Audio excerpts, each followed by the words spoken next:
as we look at the Arizona Cardinals coming off the bye week. Been a chance for most of us to kind of take a look at the full picture of what these Arizona Cardinals have been able to do so far this year. What's your biggest takeaway on their accomplishments so far this year with Cliff Kingsbury and Kyler Murray leading the helm?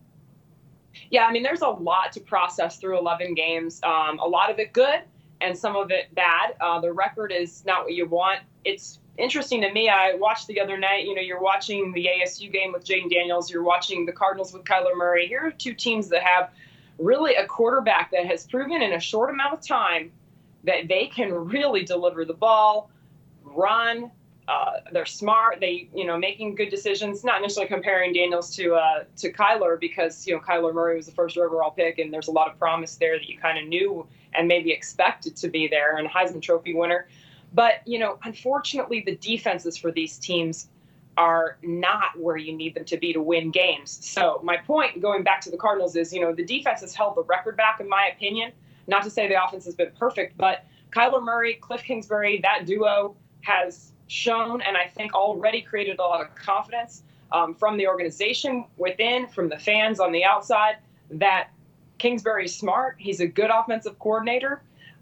He's learning on the head coach front. He's shown a willingness to adjust. And Kyler Murray, I think, Jordan, has been so impressive in a number of ways.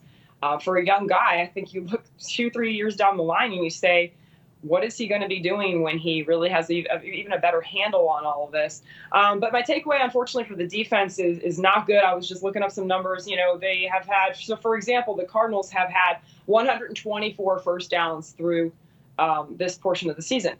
They have given up, and that's passing first downs, my bad, passing first downs. They have given up 173 passing first downs. They've given up 29 passing touchdowns. So, whether it's the DBs, getting more pressure on the front end, the entire unit has to clamp down on the explosive passing plays that the opponents have had. And I really think they'd have a couple more wins. So you're kind of looking for that. But, you never take anything for granted. What they've been doing well, you hope they can continue doing that these last couple of weeks. I think we knew coming into the season it wasn't going to be a one-year turnaround coming off that 3-13 season. But what does this team have to do over the next 5 games to deem it a successful season?